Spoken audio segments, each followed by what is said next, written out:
Alright, so this is the first video that I've actually planned for. I don't think I'm going to be able to do any visuals because that would just take more time and effort to learn how to do than I know. But I will keep things succinct this time. I have a list of things that I want to go through here, and I have a topic that I want to talk about. Today, we're going to talk about what do you actually need to play D&D or any tabletop role-playing game. That's homebrew, that's, if you want to come up with your own rules, if you want to make your own from scratch, any tabletop role-playing game, what do you actually need to bring to the table to be equipped to run that game, right? D&D, I think, is great, especially 5th edition, because I always say even your grandma can play. That's what D&D does well.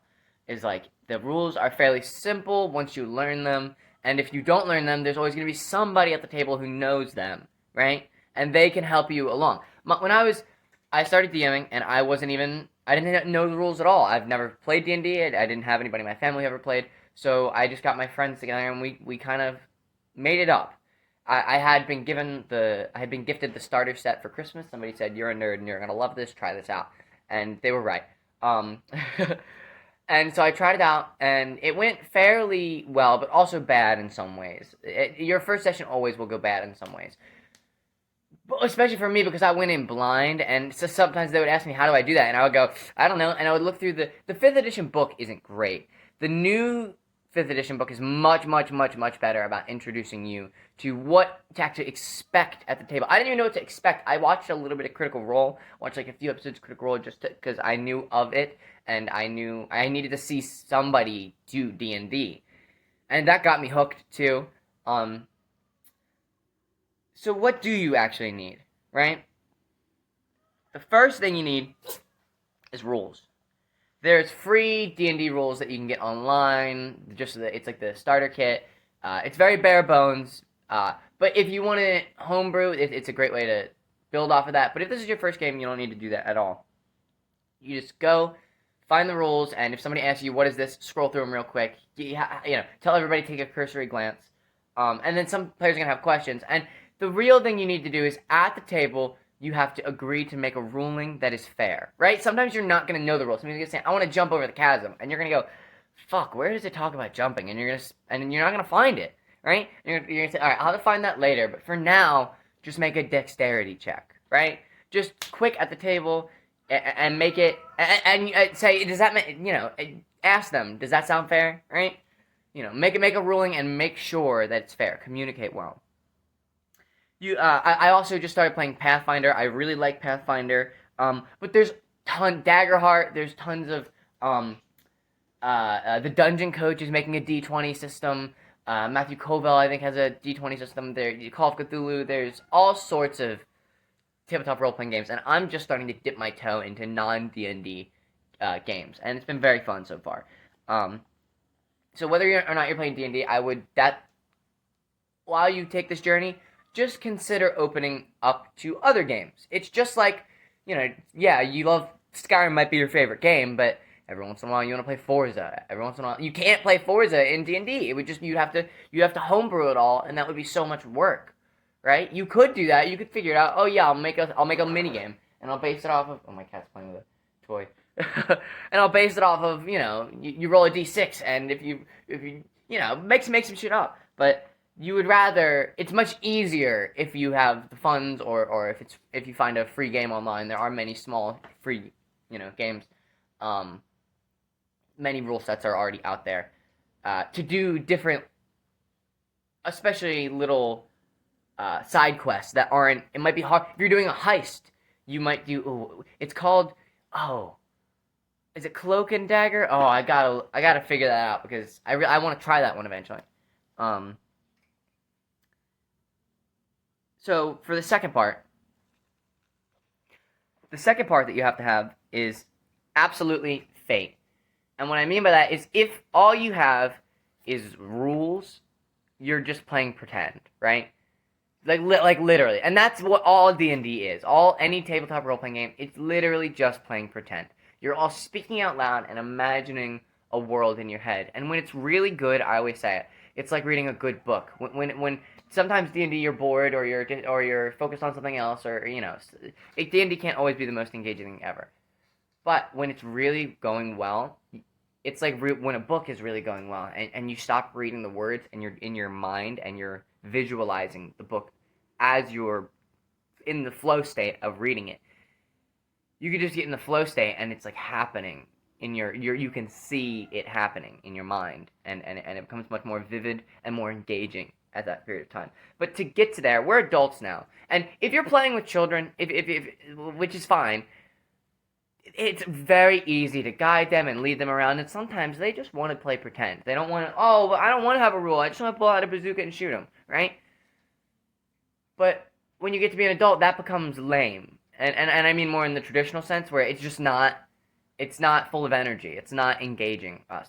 So what you have to have is, like in the real world, where it doesn't really matter what you want to do, right? You want to pull out a bazooka, but you don't have one, motherfucker. How are you going to get one, motherfucker? Life don't give a fuck about you. And that's fate, and that is the dice, right? It's usually the dice. And the dice, I love the dice specifically for fate, but you can have so much fun getting experimental with what is fate. It could be dice, it could be coins. Me and my girlfriend did Jenga once as the fate of, like, and as things get worse and worse, she's pulling out more and more pieces to make it harder on me. You know, like things are getting really bad, and something, you're gonna take an injury. When you get too many injuries, you die, right? If you knock over the tower, and like it was more of a horror experience. It was more theatrical, more dramatic, more like spoken word. There wasn't like stats or anything. It was just play Jenga, and like it was so much fun. You could use playing cards, bring out tarot cards. Any mini games are so much fun in D&D. If you say to your player, "Oh, you can play," I googled how to play street craps, and you're in, they enter the new big city, right? And one of the first things they see is street craps. There's people gambling here. One of your players is gonna go gamble, okay, and they'll play at least one round. And if you give them a gamble that is like worth something, right? Ooh, like they might play quite a few rounds. So yeah, think about fate in interesting ways, because that's all the dice are for, right? The dice aren't the rules. The dice are, yeah, you try to make a beautiful piece of art, but does it happen this time? Like that's how the world works. And so it feels much closer and more vivid, and it's much more of a story in that, like, when you're writing a story, you get to decide, oh yeah, but when you say this guy gets married, you already know it's because you're gonna hurt that guy. Like, that marriage is a tool for you to hurt that guy, because it's gonna be a sad story, right? She ends up dying of cancer, and then John Wick, right? Or that's the point of him being married, is he got out of that life so that he could later be so angry that he would kill all these people, right? Even though he's already out of that life, he's the old grizzled veteran. He's the only one who could do that, right? That's the whole point. But in D&D, that could be your background. But in D&D, and D&D is my catch-all term for tabletop role-playing game, by the way. That's how I was introduced to the culture.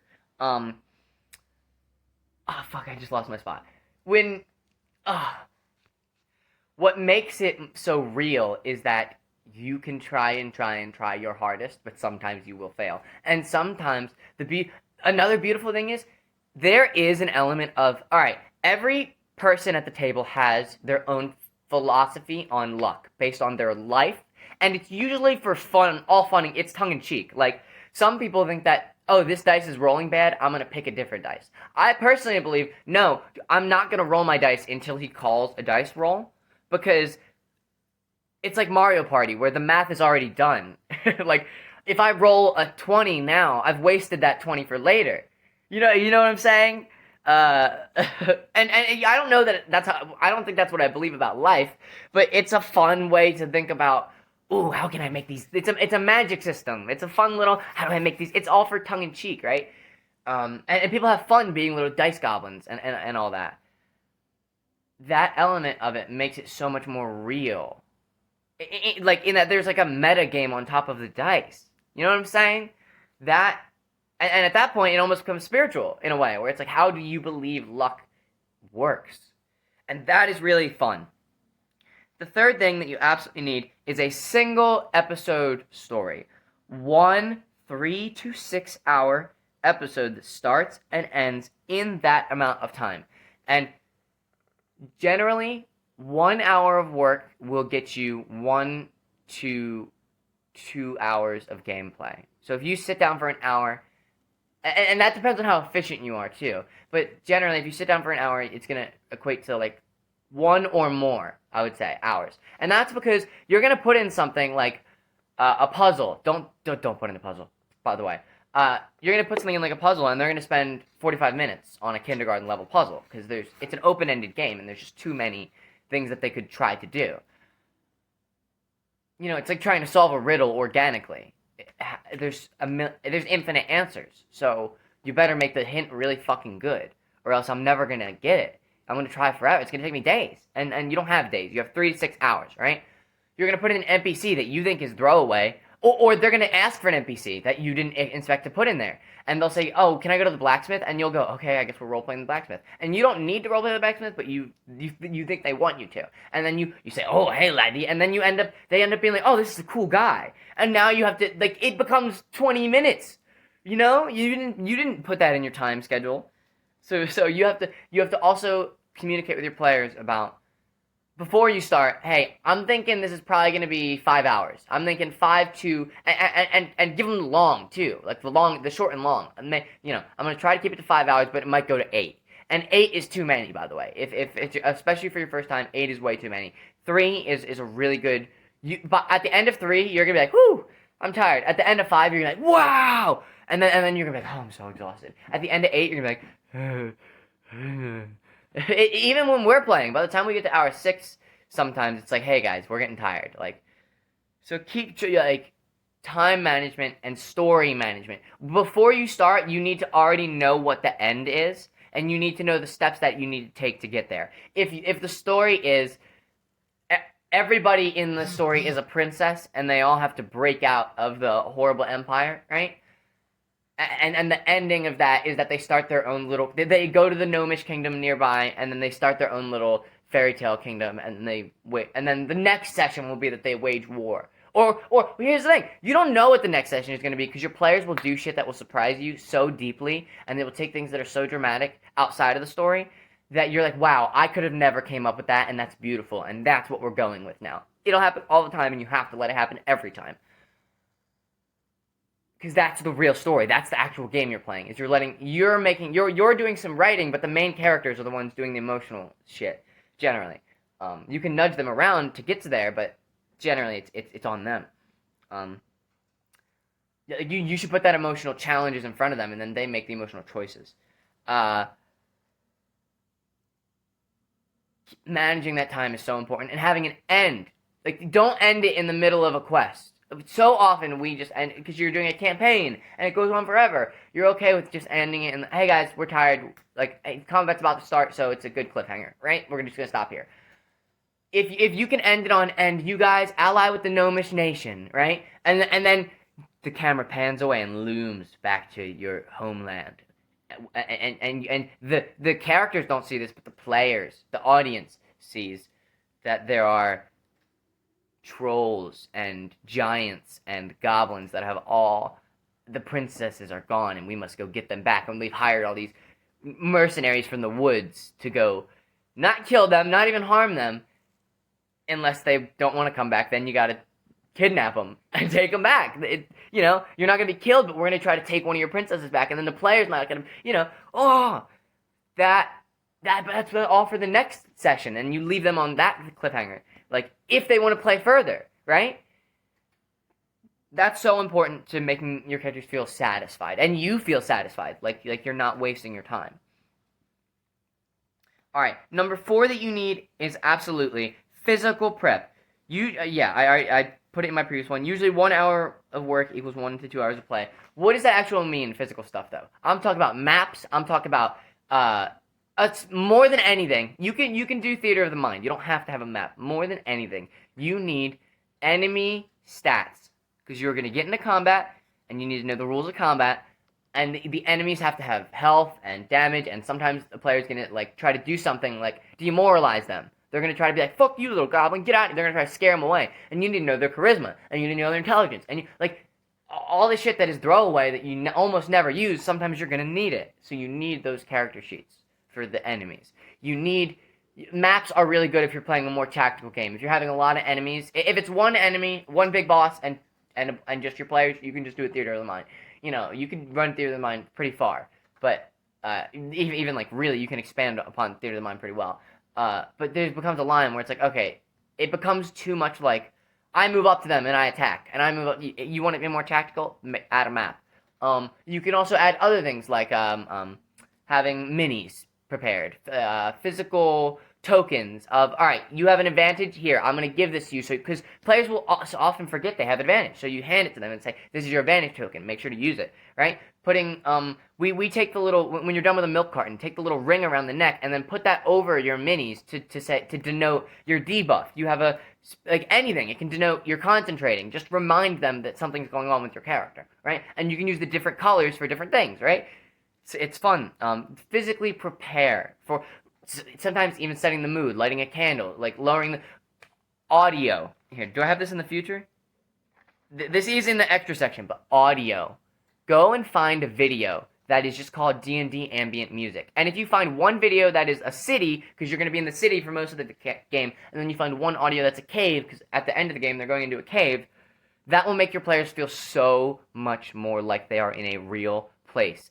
It's like in a video game, like, oh, you're in the new area, here's the new, it makes them, and you can then, yeah, what kind of cave is this? Is this a beautiful cave of safety? Is this a dark, dank cave? Is this a cave that has been desecrated? It used to be a religious cave, but now it's been desecrated by the undead, right? You pick, and that makes it even more personal, and again, more real. It feels like they're in a real world, which is called verisimilitude. The feeling. It's not about it literally being real, it's the feeling that it's real, and that's what you need to get across.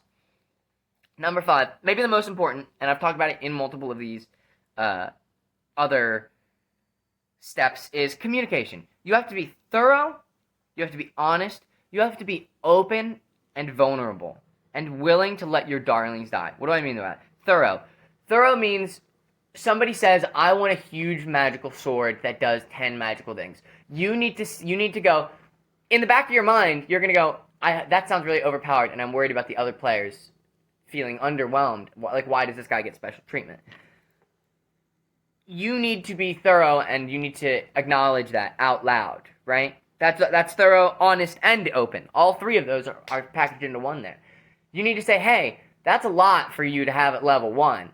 If you want to, everybody else is getting starting equipment. If you want to forego your starting equipment, you can have a magic item that has one magical ability. It can be a +1 sword, or it can be a sword that, like, turns on fire. It could be a sword that turns on water. I don't, like, you know, whatever you want it to be, dude, but it can only be one thing. And it can't be one thing that has 5, it can be one thing. And he had to forego things to get that. And, like, so he's going to be a naked hobo, but with a magical sword, right? Like, that's, and everyone's going to be like, yo, what's up with this hobo guy? And he's like, oh, I got to, you know, you could create I'm now inventing a whole character around that. That made it interesting. It went from boring, lame, like, main character to interesting. You have to be vulnerable, and that's something that people don't know how to do in D&D, and sometimes you have to socialize your friends, and that is very real. Not everybody is fully socialized. Especially if you're playing with people that you don't always know. You have to get them to understand, like, both on your end and on their end, there's going to be moments that are uncomfortable. Where it's like, hey, dude, don't say that. And I'm out of character, don't say that. Or in character, being like, hey, watch your mouth, right? And then the players look at each other like, and then like, you need to be like, hey, was that in character or was that out of character? And it's like, no, that's in character. My character, like, he's racist against magic users, right? And then everybody goes, oh, okay, right? I hope doesn't happen too often, because that'll be annoying. Don't let your players do that. Don't let your players hate things that other players have, unless the point is that their character is willing to change. Although, I will say, unprompted, my last character did turn into a racist, because he was in a land of orcs, and he's a human, and I was like, he doesn't hate these people, it's culture shock, and he's an older guy, so he's like, he's just oblivious. Like, he says shit that's out of pocket, and it's all for comedy, right?